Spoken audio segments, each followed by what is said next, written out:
அன்புக்குரிய இறை மக்களே, உங்கள் யாவரையும் ஆண்டவர் வருவிரட்சிகருமாகிய இயேசு கிறிஸ்து இனி திருப்பெயராலே அன்போடு கூட வாழ்த்தி வரவேற்கின்றோம். இந்த ஆராதனையும் இந்த காணொளி மூலமாக உங்களை சந்திப்பதில் மிகுந்த மகிழ்வடைகிறோம்.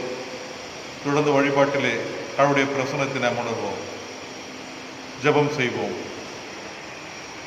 தாயும் தந்தையும் ஆகிய நல்ல கடவுளே, இந்த மகிழ்ச்சியான காலை வேளைக்காய் மீண்டும் இந்த காணொளி மூலமாக இந்த வழிபாட்டில் நாங்கள் பங்கு பெறுகிறபடியினால் நாங்கள் இல்லங்களில் அமர்ந்திரு குழுவுமாக நீர் கொடுத்திருக்கிற சிறப்பான நேரத்துக்காக நன்றி செலுத்துகின்றோம்.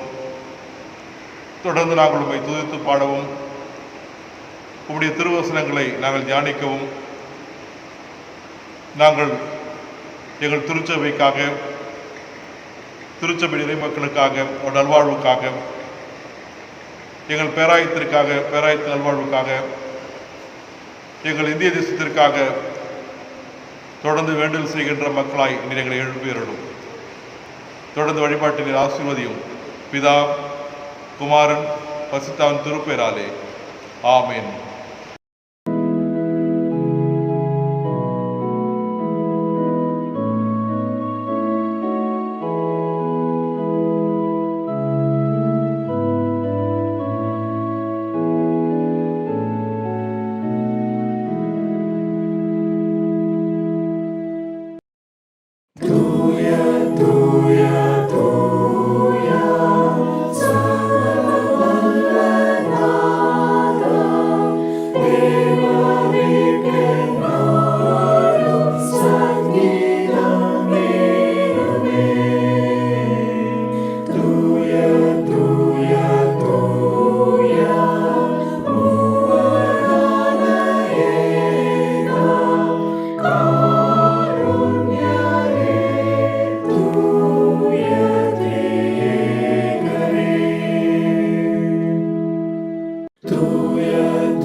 நாம் இரண்டாம் ஆராதனை முறையை பின்பற்றுவோம்.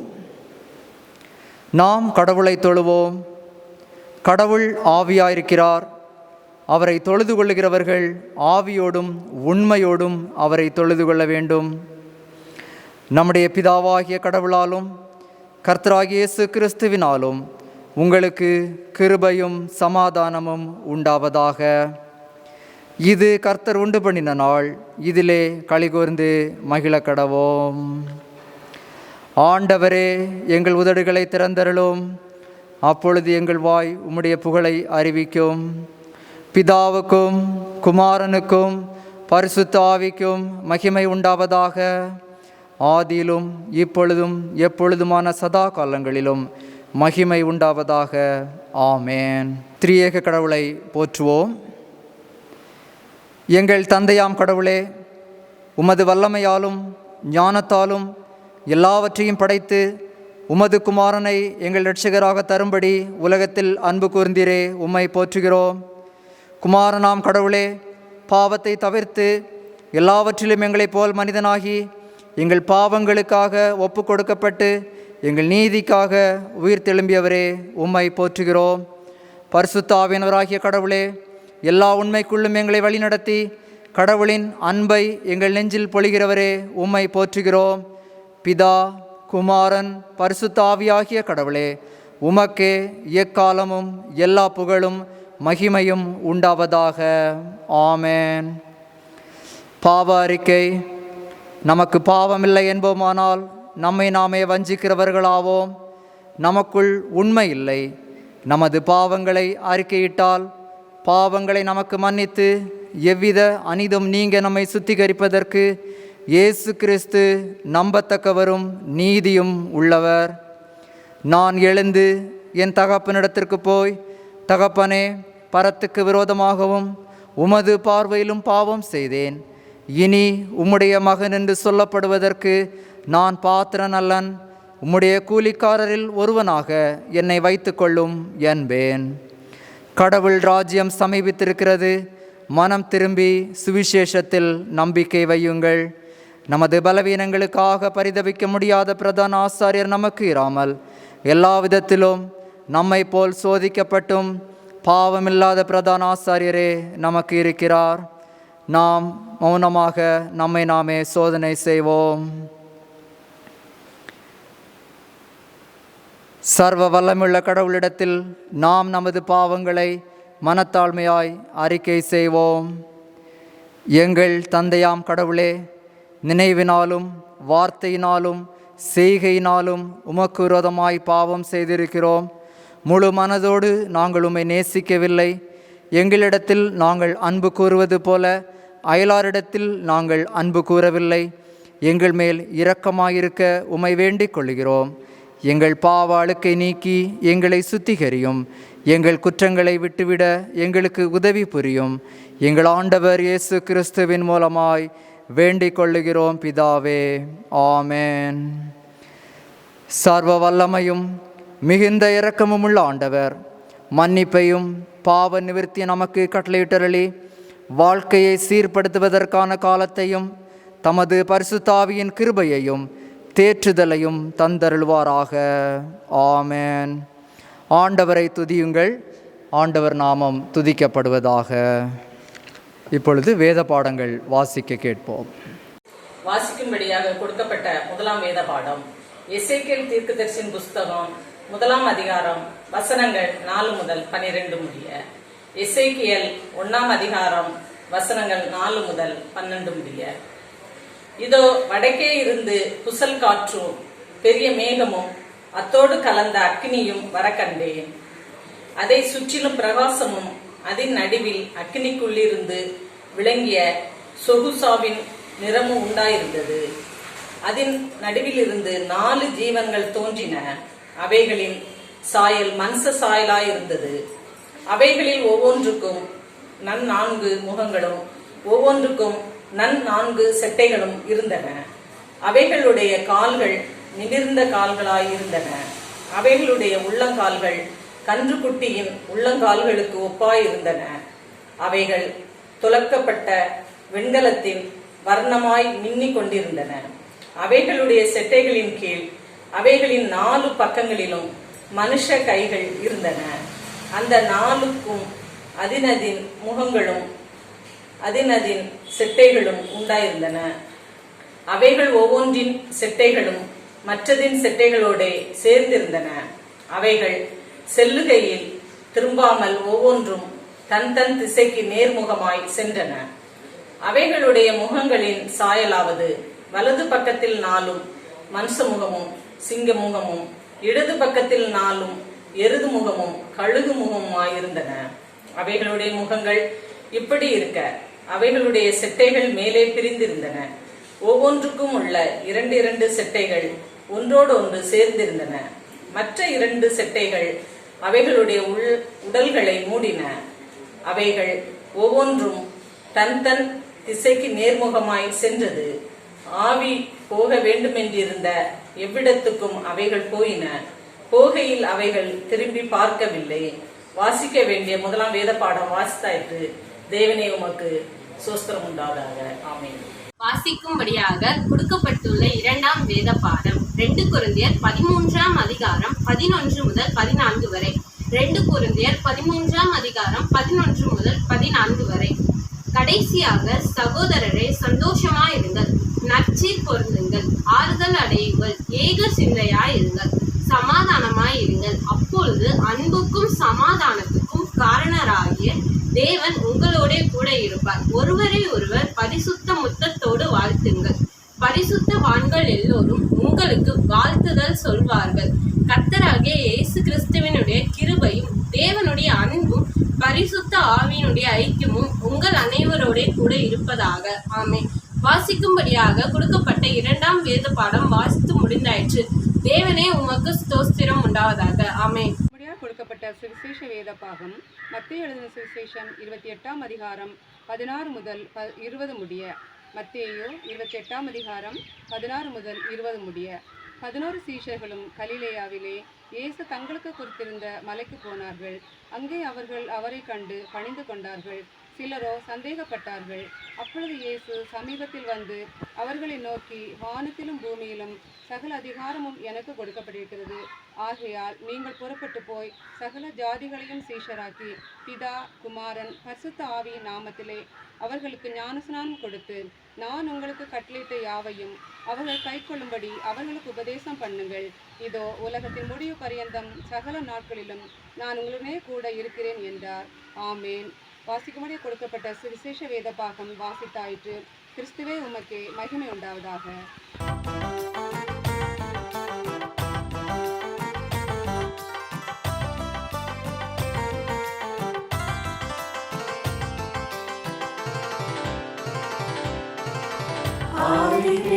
குமாரன் ஆவித்ரியேகர்க்கு அனவரதம் ஸ்தோத்ரம்.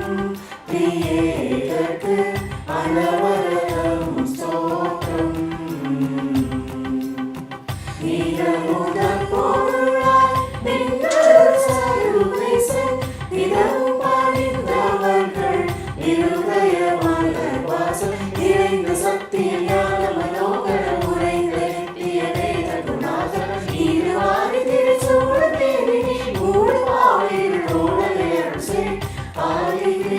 குமாரன் ஆவித்ரியேகர்க்கு அனவரதம் ஸ்தோத்ரம்.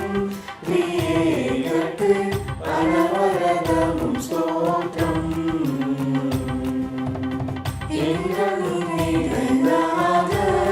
பரிசுத்தர்கள் என்றென்றைக்கும் பாடிப்பாத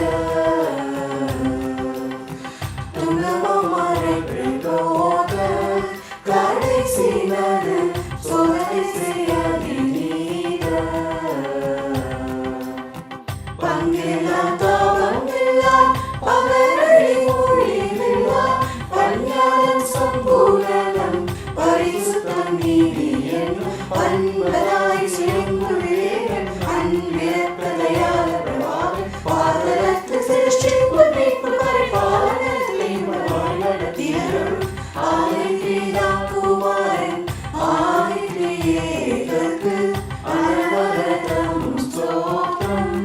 திரியேகர்க்கு அனவரதம் ஸ்தோத்ரம். நீதியின் செம்பொல் கை கொண்டு நடத்தினால் நாம் நீரத்தில்லாமல் அழிந்து திருநரகில் தழுந்து மடிவோம் என்று உள்ளம் உணர்ந்து பாலகர் உயிர் தந்த பாலகை சூளை கொண்டு பரணிகளை செய்கையை வைத்தலையில் நன்று பகர்ந்த தன்னடியாக்குள் சஞ்சலம் நிறைந்து வந்த போதே தயவாக பாரிலேடுமையான சேதம் சூரியன் முன்னிரு போல சிதறும். ஆதிப்பிதா குமாரன் ஆவித்ரியேகர்க்கு அனவரதம் ஸ்தோத்ரம். திரியேகர்க்கு அனவரதம் ஸ்தோத்ரம்.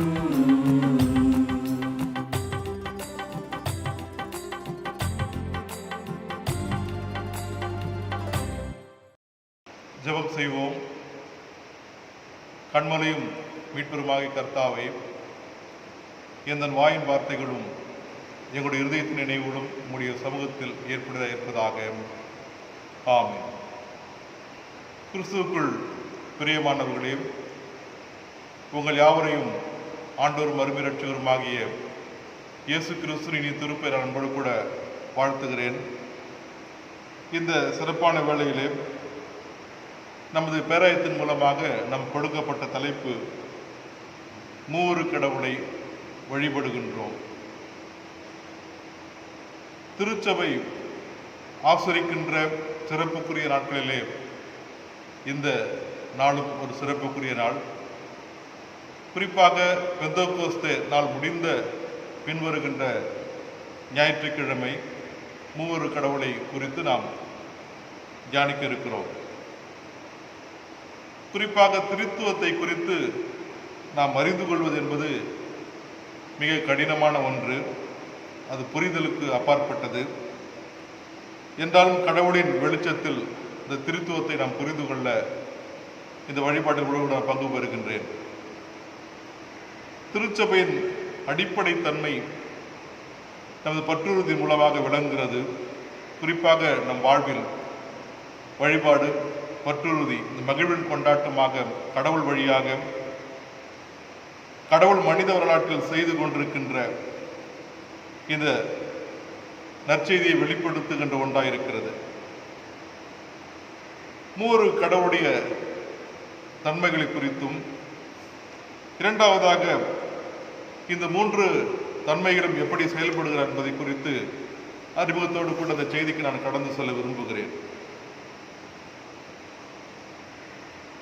நாம் வழிபடுகிற கடவுள் தந்தை, மைந்தன், தூய ஆவி என்ற மூன்று நிலைகளிலே ஒரு நிலையாய் செயல்படுகின்ற கடவுள்.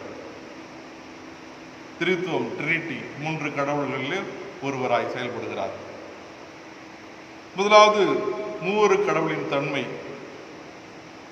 கடவுளை பற்றிய இறையலின் மணிமகுடம் இந்த திருத்துவம் என்று நாம் சொல்லலாம். திருத்துவத்தை குறித்து நம் திருமறையிலே நேரடியாக பொருள் கொள்ள முடியாது. ஆனால் ஆங்காங்கே இருக்கிறதை நாம் கண்டுகொள்ள முடியும்.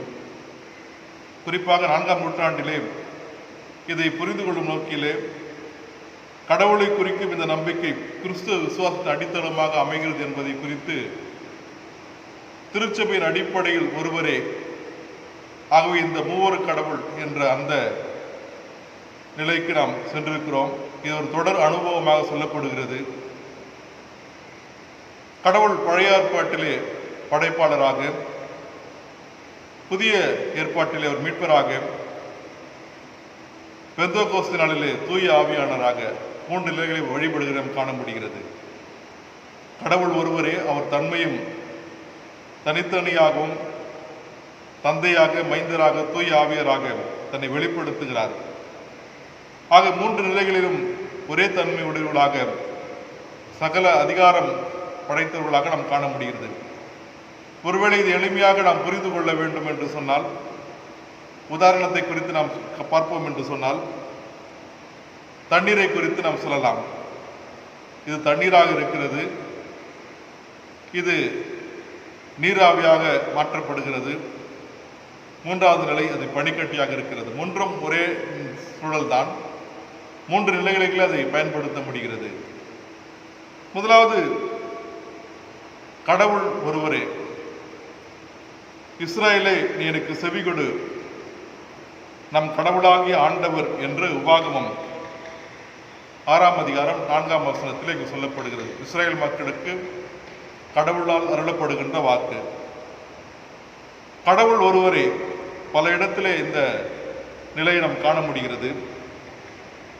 அவர் மூன்று தன்மையிலே ஒருவராய் அல்லது மூன்று நிலைகளிலும் நிகரானவராய் தனித்தன்மை செயல்படுவதை இங்கு காண முடிகிறது. பன்மையில் கடவுள் செயல்படுவதை நாம் இங்கு காண முடிகிறது.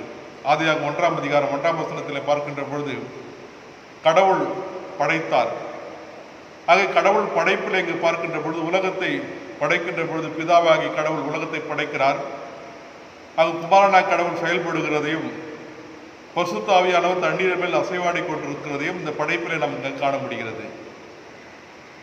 ஆதியாகமம் 1ஆம் அதிகாரம் 26, 27 வசனத்தில் நாம் பார்க்கின்ற பொழுது கடவுள் மனுக்குலத்தை படைக்கிறார்.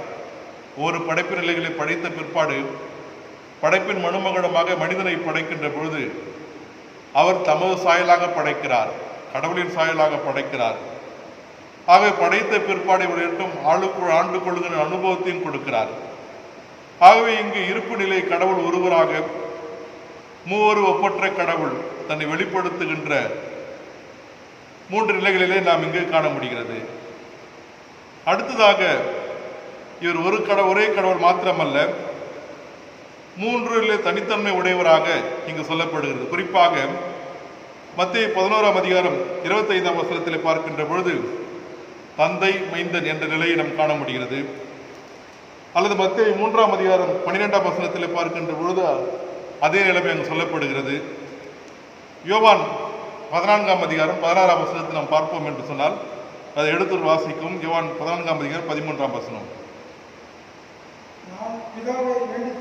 நான் பிதாவை வேண்டிக் கொள்வேன், அப்பொழுது என்றைக்கும் உங்களோட கூட இருக்கும்படிக்கு சத்திய ஆவியாகிய வேறு தேற்றவாளனை அவர் உங்களுக்கு தந்துவிடுவார். ஆக இப்படி 3 தனித்தன்மை உடையவராக இந்த 3 பகுதிகளும் காண முடிந்தது. அதே 3வது பார்க்கின்றது ஒவ்வொருக்கொருவர் நிகரானவராக யோவான் 5ஆம் அதிகாரம் 18ஆம் வசனத்திலே அங்கு தன்னை வெளிப்படுத்துகிறார். அல்லது பல நிலைகளை நாம் காண முடிகிறது. யோவான் 14ஆம் அதிகாரம் 18ஆம் வசனம், 16ஆம் அதிகாரம் 15ஆம் வசனம் நீங்கள் குறித்து நீங்கள் படித்துக் கொள்ளுங்கள். கடவுளுடைய இருப்பு நிலை மூவரில் வல்லமையும் அதிகாரமும் மகிமையும் இறையருள் பொதிந்தவனராக அங்கு நாம் காண முடிகிறது.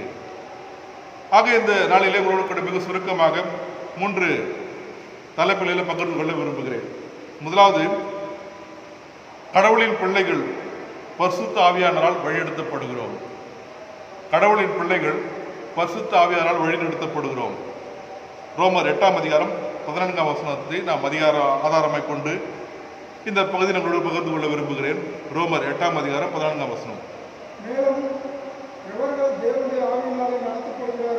எவ்வளவு தேவனுடைய ஆவியால் நடத்தப்படுகிறார்களோ அவர்கள் அவருடைய அவருடைய குமாரனாய் இருக்கிறார்கள். கடவுளின் பிள்ளைகளாய் இருக்கின்றவர்கள் பரிசுத்த ஆவியாரால் வழிநடத்தப்படும். யாரால் வழிநடத்தப்படுகிறார் என்பதை மிக தெளிவாக சொல்லப்பட்டிருக்கிறது. குறிப்பாக இந்த ரோம திருப்பகுதி இறையில் ஆழம் பதிந்த ஒரு பகுதி. ரோம அரசின் தலைநகராக இந்த மெட்ரோபாலிட்டன் சிட்டி. பல மதத்தினர் அங்கு வாழ்கின்ற அந்த நிலை அங்கு காண முடிகிறது. என்றாலும் பல கலாச்சாரம், பல சடங்காச்சாரங்கள் உடைய மக்களாக கடவுளுக்கு முக்கியம் கொடுத்து பரிசுத்த சூழலையும் அங்கு காண முடிகிறது. ஆக அப்படிப்பட்ட சூழலை கடவுள் அங்கு பவுல் அழைக்கிறார். நீங்கள் பரிசுத்த அலங்காரத்தோடு கூட கடவுளுடைய சன்னிதானத்துக்கு வாருங்கள், பரிசுத்தப்படுத்திக் கொள்ளுங்கள் என்ற அழைப்பை பெற்ற பொழுது அநேகர் கடவுளால் அழைக்கப்பட்டு கடவுளின் பிள்ளைகளாக மாற்றப்படுகின்ற ஒன்று. கடவுளுடைய பிள்ளைகளாக நாம் இருப்போம் என்று சொன்னால் நாம் பரிசுத்த சூழலுக்கு நாம் கடந்து சொல்லுவோம். அதே 14ஆம் வசனத்தில் பார்க்கின்ற போது நாம் கடவுளின் பிள்ளைகள் என்று சொல்லப்படுகிறது. அவர் நம்மை குறித்து சாட்சி கொடுக்கிறார். நாம் அவருடைய பிள்ளைகள் என்று நாம் அவரிடத்தில் உறவு இல்லை என்று சொன்னால் நாம் மாண்டு போவோம். யோவான் 3ஆம் அதிகாரம் 8ஆம் வசனத்திலும் அப்போஸ்தலர் 2ஆம் அதிகாரம் 38ஆம் வசனத்திலும் சொல்லப்படுகிறது. கடவுளிடத்திலே நமக்கு ஐக்கியமும் உறவும் நமக்கு தேவைப்படுகிறது. இரண்டாவது, திருவருட்சாதனங்கள் மூலமாக, திருமுழுக்கின் மூலமாக, திருவிருந்தின் மூலமாக இந்த கடவுளுக்கூட உறவை நாம் இன்னும் ஐக்கியப்படுத்துகின்ற ஒன்றாக சொல்லப்படுகிறது. நம்முடைய பெற்றோர்கள் இந்த அருட்சாதனங்கள் மூலமாக, பற்றுறுதி நம்பிக்கையின் மூலமாக பரிசுத்த ஆவியானால் நாம் வழிநடத்தப்படுகிறோம். ஆக இது நம்பிக்கையின் அடையாளமாய் சொல்லப்படுகிறது. 1 பேதுரு 1ஆம் அதிகாரம் 23ஆம் வசனத்திலே இந்த பகுதி நாம் காண முடியும். ஆகவே நாம் கடவுளின் பிள்ளைகளாக நாம் வழிநடத்தப்படுகிறோம். எப்பொழுது? பரிசுத்த ஆவியானவரால். இரண்டாவது, இந்த பகுதி நமக்கு நினைப்பூட்டுகின்ற ஒன்று, நாம் கடவுளின் பிள்ளையானால் பிதாவினால் அன்பு கொண்டிருப்போம் என்று நமக்கு இது மையப்படுத்துகிறது. 15ஆம் வசனம், ரோமர் 8ஆம் அதிகாரம் 15ஆம் வசனத்தை வாசிக்கவும். அந்தப்படி திரும்பவும் பயப்படுவதற்கு நீங்கள் அடிமைத்தனத்தின் ஆவியை பெறாமல் அப்பா பிதாவே என்று கூப்பிடப்படுகிற புத்திர சுவிகாரத்தின் ஆவியை பெற்றீர்கள். அந்தப்படியே நீங்கள் பயப்படத்தக்கதாக புத்திர சுவிகாரத்தின் ஆவியை பெற்றீர்கள். ஒரு உறவுக்குள் இங்கு சொல்லப்படுகிறது, அன்பை இங்கு மையப்படுத்துகிறது. ஆகவே முதலாவது பார்த்தோம், நீங்கள் கடவுளின் பிள்ளைகளால் பரிசுத்த ஆவியால் வழிநடத்தப்படுகிறோம். இங்கு எப்படி இந்த ரோம கலாச்சாரத்திலே அங்கு பவுலடிகளார் தன்னுடைய செய்தியின் மூலமாக தன்னை பரிசுத்தப்படுத்தினார்களோ, அல்லது இந்த திருச்சபையின் மூலமாக திருமுழுக்கின் மூலமாக பரிசுத்த ஆவி பெற்றவர்களாக இருக்கின்ற நிலையில் அவருடைய பிள்ளைகளாக இருக்கிறோம். இரண்டாவது, அவருடைய அன்பிற்குள், பிதாவின் அன்புக்குள் நாம் பிணைக்கப்பட்டிருக்கின்றோம். தந்தையின் உறவு என்பது படைப்பிலிருந்து, அதாவது ஆதியிலிருந்து இங்கு சொல்லப்படுகிறது. மனிதன் படைத்த பின்பு கடவுள் நல்லது என்று அங்கு காண்கிறார். அங்கு ஒரு உறவு ஏற்படுகிறது.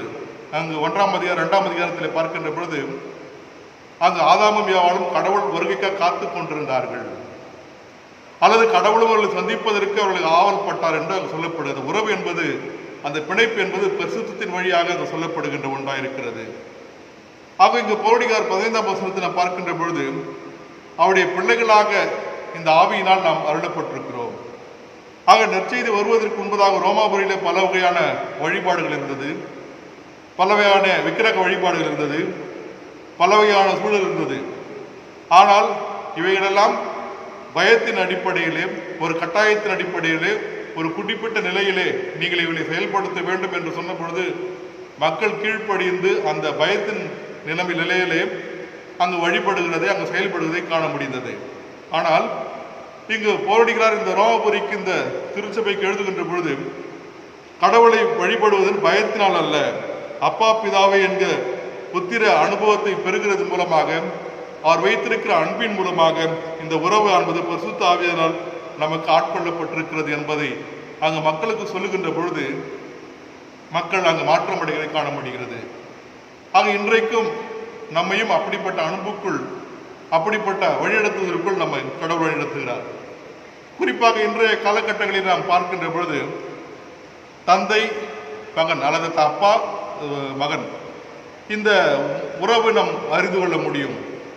அநேக சூழலிலே தகப்பன் தன் பிள்ளையை தண்டிக்கிறார். ஏன்னு சொன்னால் தன் தகப்பன் தன் பிள்ளையை வைத்திருக்கிற அன்புதான்.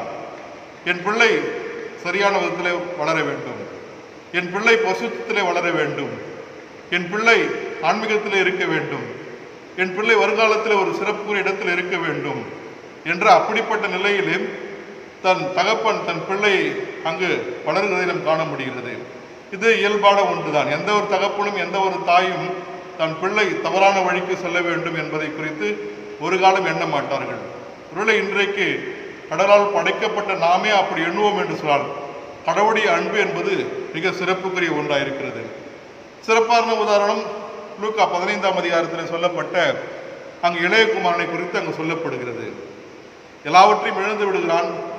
இழந்து விட்ட பிற்பாடு அவன் தன் தந்தையுடைய அன்பை குறித்து அங்கு உணர்கின்றான். என் தந்தையின் இல்லத்திலே நான் செல்வேன் என்று சொன்னால் என்னை ஏற்றுக்கொள்வார் என்ற அவன் நம்பிக்கை இருந்தது. காரணம், என் தகப்பன் எப்பொழுதும் என் மீது அன்பு செலுத்துகிறவராக இருக்கிறார். ஒருவேளை அங்கு பார்க்கின்ற பொழுது அங்கு வெயிட்டிங் ஃபாதர், தகப்பன் காத்து கொண்டிருக்கிறார், என் மகன் எப்பொழுது திரும்ப வருவானோ என்பதை காத்து கொண்டிருக்கிறதை நாம் காண முடிகிறது. தவறு செய்திருந்தாலும் தண்டிக்காதபடி அவனை சேர்த்து கொண்டு அவனை மன்னிக்கின்ற அப்படிப்பட்ட பாங்கை குறித்து நாம் சொல்லப்படுகிறது. ஆகிய படைப்பில் கூட நாம் இதை காண முடியும். அங்கு கடவுள் ஆதாமை ஏவாளை அழைத்து இது எல்லாவற்றையும் நீங்கள் ஆண்டு கொள்ளுங்கள், இது எல்லாவற்றையும் நீங்கள் சுதந்திரித்துக் கொள்ளுங்கள் என்று அங்கு சொல்லுகிறார்.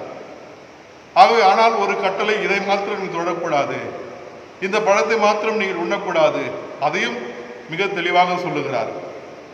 ஆனால் இவர் கடவுளுடைய வார்த்தைக்கு கீழ்ப்படியாதபடி தவறு செய்த பிற்பாடு கூட அவன் துரத்தப்படுகிறார். காரணம், வேத தோட்டத்திலிருந்து துரத்தப்படுகிறது தவிர அன்பின் மிகுதியால் துரத்தப்படுகிறானால் அழிக்கப்படவில்லை. அதான் முக்கியமான ஒன்று.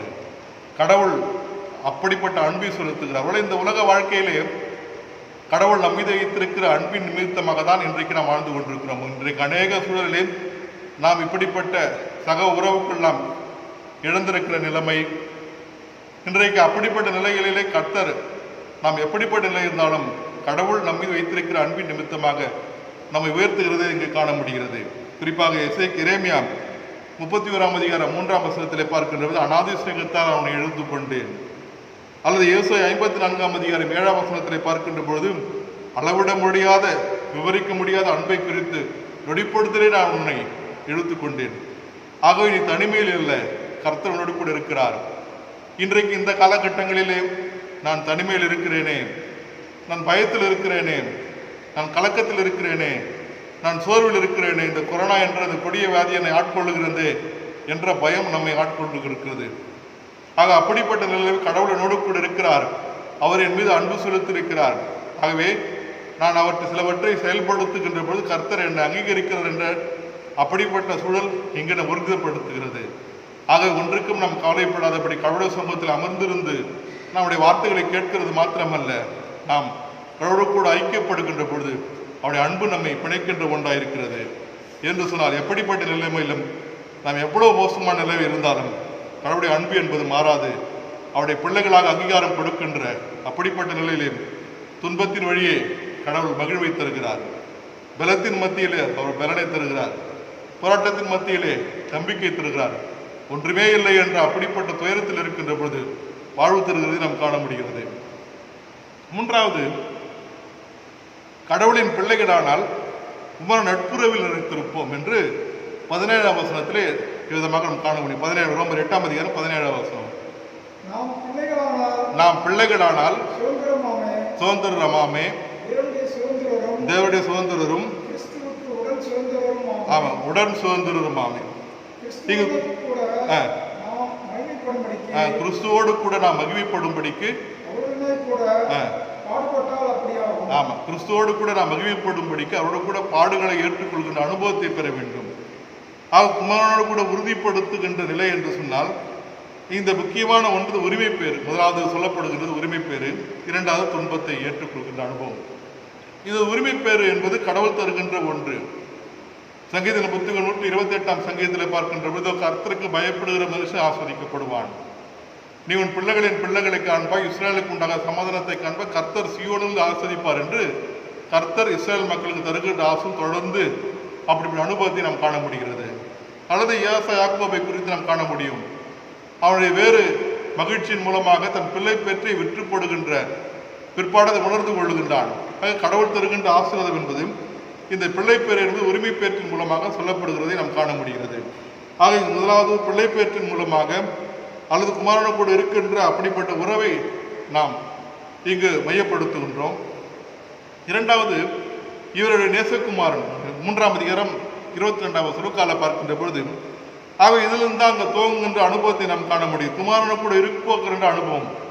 இரண்டாவது, இந்த 17ஆம் வசனத்தில் நாம் பார்க்கின்ற பொழுது, நாம் குமாரனோடு கூட இருப்போம் என்று சொன்னால் அவரோடு கூட பாடுகளையும் துன்பங்களையும் ஏற்பதற்கு தயாராக இருக்க வேண்டும். இன்றைக்கு அநேக வேலைகளை நாம் காணுகின்ற பொழுது நாம் மகிழ்ச்சியோடு கூட இருக்க வேண்டும், நான் தலைமைத்துவத்தில் இருக்க வேண்டும், அல்லது நான் தான் எல்லாவற்றையும் செயல்படுத்த முடியும் என்ற அப்படிப்பட்ட நிலையில் மாத்திரமே நாம் இருக்கின்றோமே தவிர, நாம் துன்பங்களை ஏற்பதற்கு சற்று தாக்கியது எல்லாருக்கும் உரிய ஒன்றுதான், தனிப்பட்ட யாருக்கும் இல்லை, எல்லாருக்கும் உரிய ஒன்றுதான். ஆனால் இங்கு கடவுள் மிக தெளிவாக சொல்லுகிறார், கடவுளோடு கூட இருக்கின்ற அனுபவம் என்பது அவரோடு கூட மகிழ்வு மாத்திரமல்ல, துன்பத்திலும் இயேசு கிறிஸ்து ஏற்ற துன்பத்திலும் நாம் பங்கு பெறுகின்ற பொழுது இந்த ஒரே அப்பத்தை நாம் எல்லோரும் பங்கு பெறுகிறபடியினால், ஆகவே அத்துன்பத்திலே அனுபவம் இருக்க வேண்டும், இந்த அடையாளம். ஆக இறையரசை அதன் மூலமாக பெற்றுக்கொள்ள முடியும். ஆக இங்கு கிறிஸ்துவோடு கூட இருக்கின்ற அனுபவம் என்பது நம்மிடத்தில் இருக்கின்ற இந்த நிகழ்வு எல்லாவற்றையும் தகர்த்தெறிய வேண்டும். ஆக இந்த உறைவிடம் என்பது இது மகிழ்வை தருகின்ற ஒன்றாயிருக்கிறது. ஆக இது உலகத்தின் மகிழ்ச்சி என்பது ஒரு சில காலம்தான். ஆக கடவுளோடு கூட இருக்கின்ற அனுபவம் என்பது அவருடைய சீடர்களாக இருக்கின்ற அனுபவம். அவர் எல்லாவற்றையும் துறந்து விட்டு என் பின்னே வர விரும்பினால் அவருடைய சிலுவை ஏற்கின்ற அனுபவம். இந்த சிலுவை ஏற்கின்ற அனுபவம் என்பது சாதாரண ஒன்று அல்ல, அது துன்பத்தின் அடையாளம். ஆனாலும் நிலைவாழ்வு நமக்கு நிச்சயம் உறுதிப்படுத்துகின்ற ஒன்றாயிருக்கிறது. கிறிஸ்துவோடு கூட இருக்கின்ற அனுபவம் என்பது துன்பத்தின் வழியாக மகிழ்வு தருகின்ற அனுபவம். ஆகவே இந்த திருத்துவ ஞாயிறிலும் கடவுளை வழிபடுகிற நீங்களும் நானும் இந்த கடவுளுடைய ஆசீர்வாதத்தை பெற்று பிதா குமார் பசுத்தாவி ஆகிய திருத்துவ கடவுளாக அந்த கடவுள் மூலமாக மீண்டுமாக அப்படிப்பட்ட நாம் பற்றுறுதி மீண்டுமாக நாம் உறுதிப்படுத்தி கொண்டு தொடர்ந்து இந்த காலகட்டங்கள் போராட்டம் நிறைந்த துன்பம் நிறைந்த நாட்களிலே கர்த்தர் நம்மோடு கூட இருக்கிறார் என்ற அப்படிப்பட்ட ஆசீர்வாதத்தை பெற்றவர்களாக நாம் கடந்து செல்ல கர்த்தர் உதவி செய்வாராக. கர்த்தர் தாமே நமக்கு ஆஸ்வதிப்பாராக. அன்பின் நல்ல கடவுளே, மீண்டும் ஒரு விஷயம் திருக்கருத்து அர்ப்பணிக்கிறோம். நீர் பொறுப்பெடுத்துக் கொள்ள வழிநடத்தும். பிதா குமாரன் பரிசுத்தாவின் திருப்பெயராலே ஆமீன். செய்தியை கேட்ட நாம் யாவரும் நாம் இல்லங்களில் அமர்ந்தபடியே அல்ல இருந்தபடியே அப்போஸ்தலர் விசுவாச பிரமாணத்தை அனைவரும் எடுத்து சொல்லுவோம். பக்கம் 9ஆம் பக்கத்தில் உள்ள அப்போஸ்தலர் விசுவாச பிரமாணத்தை அனைவரும் எடுத்து சொல்லுவோம். வானத்தையும் பூமியும் படைத்த சர்வவல்ல பிதாவாகிய தேவனை விசுவாசிக்கிறேன். நம்முடைய நாதர் இயேசு கிறிஸ்துவை விசுவாசிக்கிறேன். அவர் பரிசுத்த ஆவியினாலே அவதரித்திருந்தார். பொந்து பிலாத்தின் காலத்தில் சிலுவையில் அறைந்து மரித்து அடக்கம் பண்ணப்பட்டு பாதாளத்தில் இறங்கினார். மூன்றாம் நாள் மரித்திருந்து எழுந்தருளினார். பரலோகத்துக்கு ஏறி சர்வவல்லமையுள்ள பிதாவாகிய தேவனுடைய வலதுபார்சத்தில் வீற்றிருக்கிறார். அவ்விடத்திலிருந்து மரித்தோரை நியாயந்தீர்க்க வருவார். பரிசுத்த ஆவியை விசுவாசிக்கிறேன். பரிசுத்தவான்களுடைய ஐக்கியமும் பாவமன்னிப்பும் சரீர உயிர்த்தெழுதலும் நித்திய ஜீவனும் விசுவாசிக்கிறேன். ஆமென். கர்த்தர் இருப்பாராக. கர்த்தாவே எங்களுக்கு இறங்கும். கர்த்தாவே எங்களுக்கு இறங்கும். பரமண்டலில் இருக்க எங்கள் பிதாவே, ராஜ்யம் வருவதாக, பூமியிலே செய்வதாக, எங்களுக்கு விரோதமாய் குற்றம் செய்வதாக மன்னிக்கிறது போல எங்கள் குற்றங்களை மன்னியும்.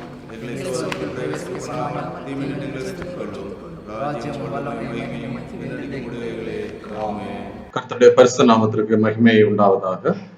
இயேசு கிறிஸ்துவின் இனிய நாமத்தில் ஆயர் அவர்களுக்கும் சபை அங்கத்தினர் அனைவருக்கும் அன்பின் வாழ்த்துதலை தெரிவித்துக் கொள்கிறோம்.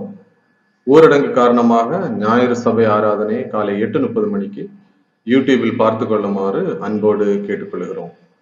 இரங்கல் செய்தி: நமது திருச்சபையை சார்ந்த திருமதி பி ஷெபா, வயது 48.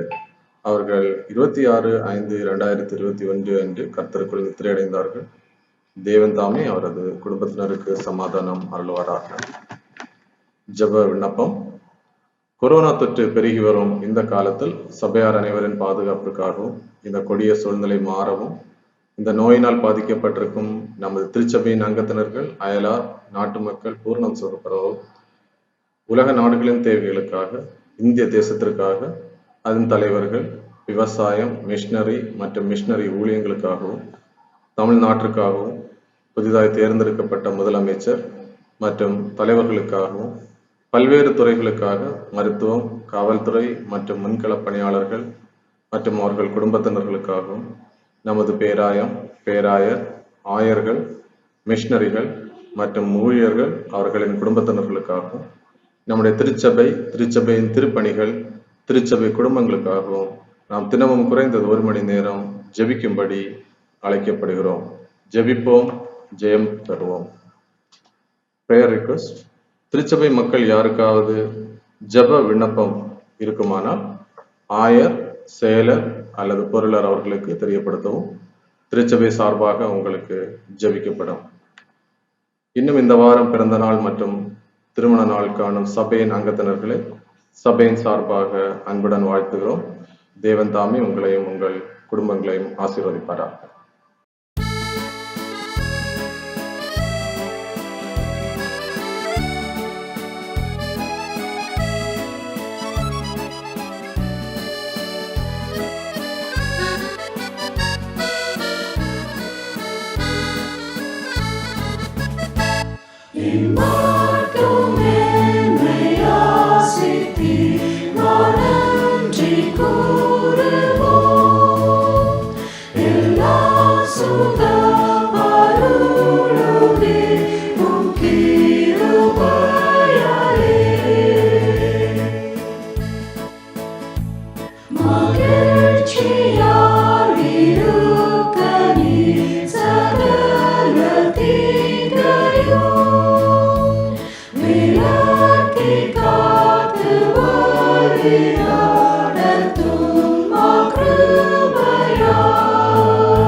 அன்பின் நல்ல கடவுளே, பிதா குமாரன் பசுத்தாவிய திருத்துவ கடவுளே, நீர் மூவரில் ஒருவராக செயல்படுகிற கடவுளே, இந்த சிறப்பான வேளையிலும் உம்முடைய பிள்ளைகளாக நாங்கள் பசுத்த ஆவியால் வழிநடத்துகிறோம் என்ற அப்படிப்பட்ட உறுதிப்பாட்டுக்கு வழிநடத்தி வந்திருக்கிறேன்.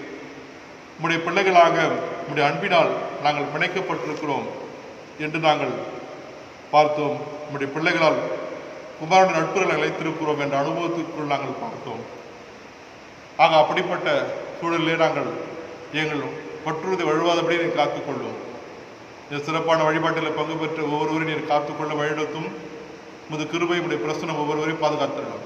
தகப்பனே, இந்த வாரத்திலே பிறந்த நாட்களும் திருமண நாட்களை காண்கின்ற எங்களுடைய திருச்சபை இறை மக்கள் ஒவ்வொருவரையும் நீர் ஆசீர்வதியும். ஒவ்வொருவருக்கும் நிறைவான பிரசனத்தை ஆட்களும் கத்தர் பொறுப்பெடுத்துக் கொள்ளும்.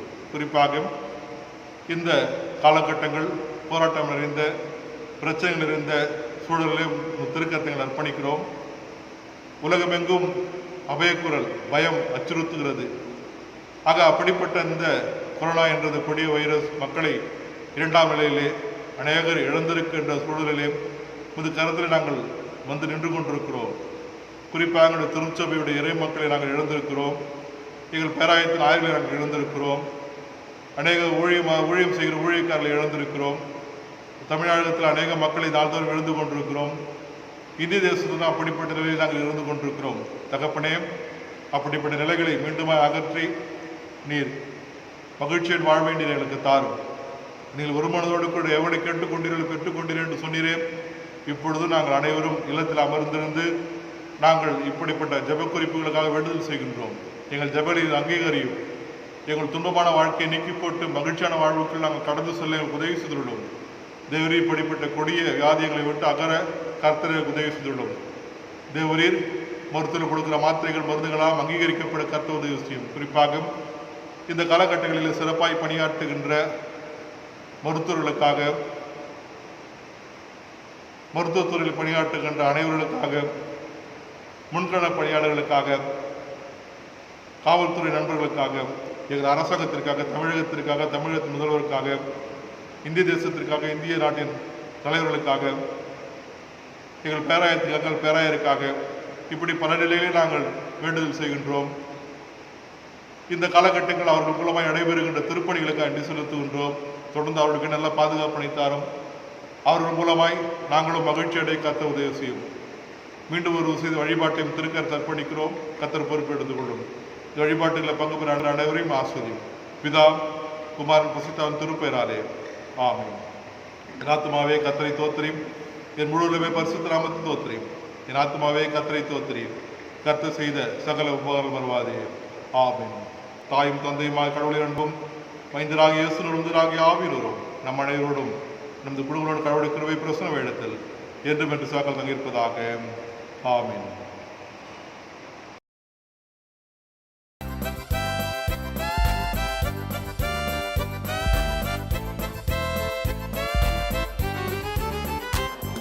திரிமுதல் கிருபாசனனே சரணம், ஜகதல ரட்சக தேவா சரணம், தினம் அனுதினம் சரணம்.